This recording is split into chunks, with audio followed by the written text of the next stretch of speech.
Hello and welcome back to the Football Chat. Today we are talking about Girona and how on earth they've managed to find themselves second in the Liga, joint on points with Real Madrid and ahead of Barcelona.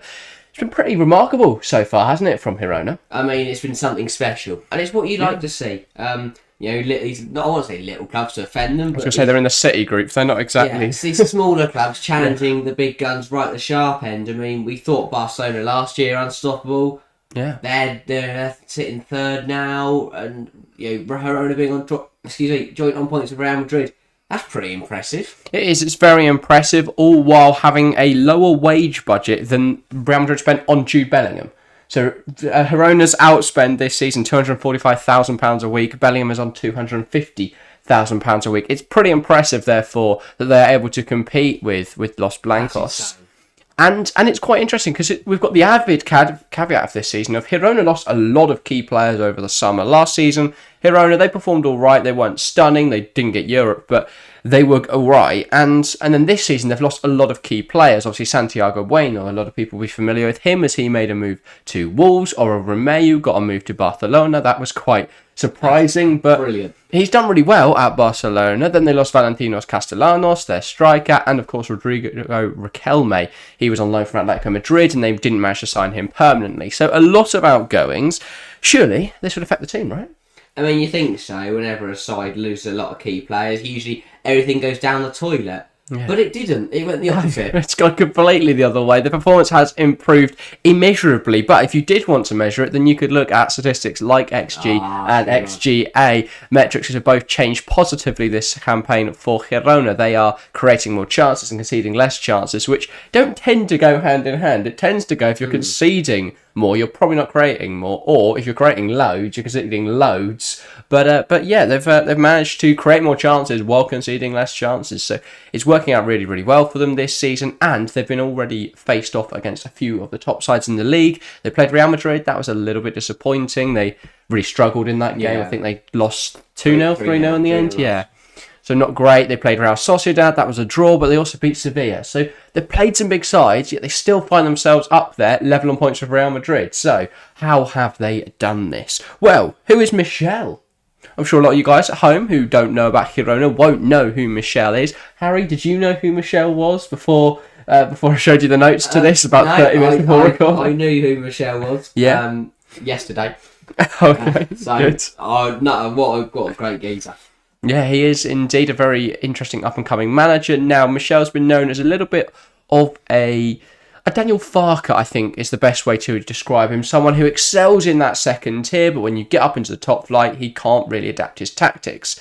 Which is quite interesting, because a lot of his tactics are about adaptability and adapting to situations, yet he can't seem to be able to. In the past, he hasn't been able to do that from transitioning from the La Liga 2 to the La Liga. I don't know what the second Liga tier. Dos. It used. I don't think it is it? Is it not? It used to be Liga 1, 2, 3 or something like that. Segunda division. Oh, well, yeah. That will work, Segunda Division. But yeah, so in the past he was at Rayo Vallecano, got them up to the top flight, and then got sacked halfway through the season, and they were in the relegation zone. I don't remember if they got relegated or not that campaign. I think they did. And then the same with CD Huesca, got them promoted, and then halfway through the campaign was sacked because they were going to get relegated, and I think they did succumb to relegation. So he's not really been very good at that transition, yet with Girona, got them up from that second division, stable in their first season, and now they're pushing on to some really, really great things, and they look like a very, very dangerous team. And I think Michel shows he's learning as a coach. He's still a young coach. He only retired from football a matter of years ago, but now he's blossoming into a coach. He's quite a forward-thinking manager. You know, you look at De Zerbi, people like that. They're the type of people he seems to take inspiration from when you look at his style of play. And as I say, there's a huge focus on adaptability, being able to move shape and transition between systems fluidly during a match in order to impact the game. And we've seen that already this season. Between matches, they seem to play different tactics. If you look at the Real Madrid game, a completely different system to how they played against some smaller opposition. And we'll get into that a little later when we look at tactics. But first, after Michel, I want to look at the transfer window then, because we mentioned at the start some of the players they lost, but they've also signed a lot of new players. So they retained a few loanees from last season: Paulo Gazzaniga, Yangel Herrera, Ivan Martin. They're all on permanents. Some very crucial transfers, you would say, right? I mean, yeah, they did really well this year in balancing between talent and experience, and I think they've got a happy middle of both. Yeah. Because and it's shown it's worked. It's what you have to do. I mean, their goal at the start of the year wouldn't have been to be joint top with Real Madrid, but I think they'll be very happy they got there. And when you look at why they're here, I think their deals are a very big part of it. Yeah, so obviously they got Gazaniga on a permanent. That was huge to start the window. Then they picked up Daley Blind on a free. I mean, what a signing that is. Exactly. You've got a player there with almost 2 decades, or at least a decade and a half of experience there. Champions League semi-finalist. Yeah, and he played under Van Gaal once at Manchester United. So don't forget about that one.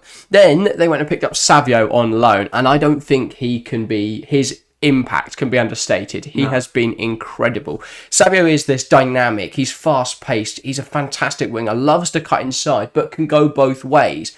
Think Kawaro Mitoma in the fact that he's so difficult to mark because you don't know if he's going to go right, don't know if he's going to go left. He could shoot, he could cross, he could do anything. He's a very, very exciting player. Tends to play off, he can play off either wing really, but tends to play on the right. I think he's played a lot on the left this season in order to cut in on that right foot.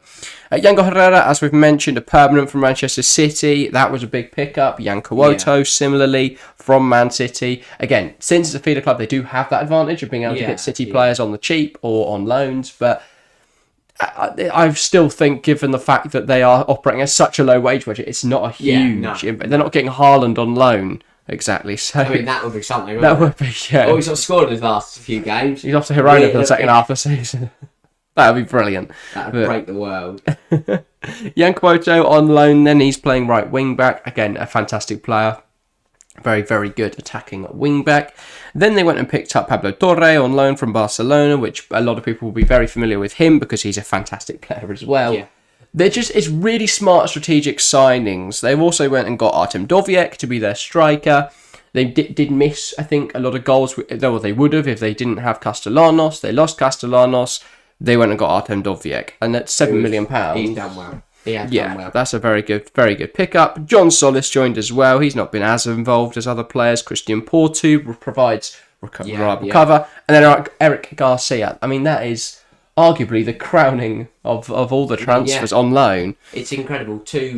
You bought in Blind and Garcia. That's 2 incredible defensive signings who with a lot of experience and are still very good. Yeah, and they fit perfectly. Michel's understanding and one of his main pillars, I would say, of adaptability. Because they're both players that can play either fullback or at centre half. And in their system this season, they've been very useful at doing that. So they tend to play a 3-back, Girona. They tend to play with Garcia, the wide right centre half, and Daley Blind, the left centre half. But what they've done really well, actually, is something I've not really seen a lot of. We saw it, I think, at Sheffield United a few seasons ago. If you think back to the days of Chris Basham bursting down the right and basically overlapping centre halves. It's not something we see too often, but what they've been able to do is have, as a lot of teams do, 2 players back, and then Daley Blind could offer another option as sort of another left back at times, and that's been really useful for them. In fact, that is how they overload so effectively, which is another one of Michel's biggest ideas. He loves overloading. So if we look at that overloading, then overloading in football is moving a load of players over to one side of the pitch to create space on the other. And now we see that a lot in Michel's tactic. He loves to overload on the right-hand side and give space for Savio on the left-hand side. It's mainly all centred around getting Savio into dangerous areas because Savio is very dangerous. They overload one side, leave him in space, then he's one-on-one with a full-back, and Savio one-on-one with a full-back is a very dangerous situation. It's something we see, it's very popular, very common. We see it with Pep Guardiola's system. Everyone run over to the right so we can give Grealish space on the left. The wingers create the space, width really wide in that system. In this system, it tends to be the full-backs or the wing-backs of Kuoto and Gutierrez. But as we mentioned with that adaptability, against Real Madrid, they played a full-back. So they knew there would be a lot more pressure on them, so they played a 4-3-3. They sat a little deeper. Gutierrez, rather than playing as a wing-back, played as a full-back. It meant Blind had to play a little deeper. He went bombing down the left everywhere now and then, but it meant they were a little more solid. They still lost 3-0, but it's showing that adaptability to play against those top sides. On another day, potentially they get a result there. Yeah. But it's very interesting, and I think that by signing these versatile players, they can adapt very quickly in game situations. They are a very decent team. I think Michel's a fantastic coach as well, really tactically aware. And yeah, I mean, where's the limit? Is it the sky, or is there a ceiling to performance for Girona? We always say when teams have a good start to the year, we least expect it is, they're going to run out of steam, this train's going to end eventually, they can't keep this up forever. And it's another one of those, do they have what it takes to push Real Madrid and Barcelona all the way, all 38 games this season? Yeah, I don't know. I think that's a big question around that. I think if you look at Barcelona, it feels like they're guaranteed to come back at some point in the season. They do look a really decent team. They've had a couple difficult games recently. I think they'll be back by the end of the season. And to be fair, they are only a point behind Girona and Real Madrid. So it's not like they're miles off. And I think they've played some really nice stuff at points this season. Obviously, a big game this weekend, the El Clasico. I mean, that could be crucial, because if they draw and Girona win their match this weekend, they sit top of the league. Girona face Celta Vigo. That should be when is Girona Barcelona? At 10th of December. Oh, the 10th of December. A month's away then. Yeah. No, well, a month away. I mean, if you're near the top of Christmas, you'll stand a chance. But I'm intrigued to see whether they can keep this up for the whole season. Yeah, I mean, last time out, 5-2 over Almeria. This is the performance that really, in what's the word, obliged me. I don't know if that's the correct word, but made me want to make this video, because they absolutely tore them apart. Yeah, that could work. They went 2-0 down and won 5-2. Yeah. And that's the adaptability which Michel was talking about, really, and loves to mention. But yeah, again, playing that 3-4-3. Been really impressed as well by Alex Garcia. So he tends to play a little higher up the pitch. What they've done with him this season is move him into that Oro Romeo role of just kicking people. No, of sitting a little deeper, dictating the tempo, breaking up the play, and helping out a bit more defensively. But yeah, I mean, that I'd say turning Oro Romeo into a competent footballer is his greatest achievement. That is massive, because I watched him at Southampton. He just went around kicking people. He was, his sole job was just to sit there and kick people. And he managed to move him to Barcelona. And then if he won the ball back, he'd give it to Ward Prowse. But he actually looked pretty decent, and Girona are playing some nice stuff. I mean, if you're a Girona fan, then you must be loving life right now, because you've never been these dizzy heights. Yeah, 100%. I mean, last season they ended up in 10th, which is a very, very good performance. Yeah. Never this high, though. And actually, they're already over half of what their points tally was last season. They got 49 points in the league last season. Already, they're on 25 this campaign. So, is it sustainable? I guess that we'll have to wait and see. One side I don't think we can count out, though, as well, by the way, mentioning sides that can challenge at the top this season, Atletico Madrid. No, absolutely They've played a game less. They're 3 points behind. If they win that game in hand, they sit top of the league, because they're ahead on goal difference as well. That game in hand, I believe, is against Sevilla, who sound a difficult game, but they've been crap this season again. They've been crap for the last 2 years. They're just so mid. They did beat Almeria 5-1 recently, but other than that, loads and loads of draws. They did draw with Real Madrid last weekend. They did do that. So did Ramos, Grab, and Rudiger was funny. Yeah. But, I mean, we are gearing up for what is probably the biggest La Liga fight we've had in a few years. Girona trying to upset the apple cart. It's something we've not seen in... I couldn't Girona. recall the last time someone other than Real Madrid, Barcelona, and Atletico Madrid won the league. But I can't recall the last time they had a fight. Last year, Barca waltzed it. Years before that, Real Madrid took the piss. Yeah. Atleti got a random title in 2020. When did Atleti win theirs? 2021? Michel Felix and Simeone disgusting ball. Yeah, that was pretty disgusting. But it'd be nice to see another team up there and to see all four of them fight for it. So the last time someone other than the big three won it was Valencia in 2004. Wow, it's tough So it's been a while. Can Girona adapt? Because that seems to be their favourite word. That is Michel's favourite word, isn't it?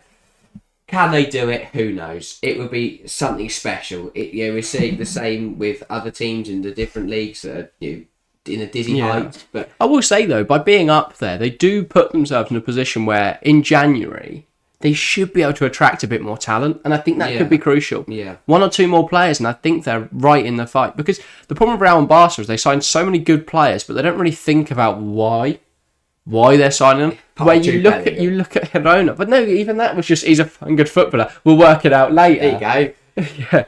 But with Michel and with Girona, they're signing really intelligently. It's similar to how Manchester City operated when they didn't have the Champions League football, didn't have that sort of pull. Yeah, they signed Robinho, and Girona have learnt from that. But don't sign Robinho. But never. Girona have invested really smartly and they've put themselves in a position where they genuinely could be in contention for at least Europe this year. It would be something incredible if they were to win the La Liga. It would be. And, well, for Michel personally, if he wins the Liga, does he put himself in with a chance of the City job? We know that Pep Guardiola is likely going to leave Manchester City in 2025. City got to adapt. That's what they got to do. Do they go and get Michel and then they're just adapting all the time to everything? He's just constantly adapting. Signing Daily Blind because he's versatile. Yeah. If someone's got a word count now for how many times we said adaptability or adapting or adapt in this video, it's pretty hard. Especially now you've just said all of them constantly at the end here. But yeah, I think that's everything for today. Yeah.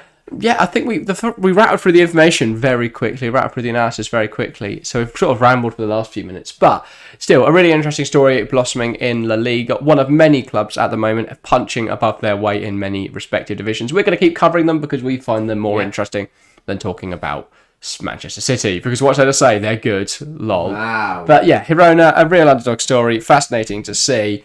And forming what is somewhat of a revolution of small clubs fighting against the big clubs over Europe this campaign. That's everything for today, though, guys. Thank you guys very, very much for watching. Leave your thoughts in the comments down below. Do you think Girona can actually challenge for the league? And have you watched them and what do you think of their play style this season? That's everything for today. Thank you guys very, very much for watching, and we'll see you next time. See ya.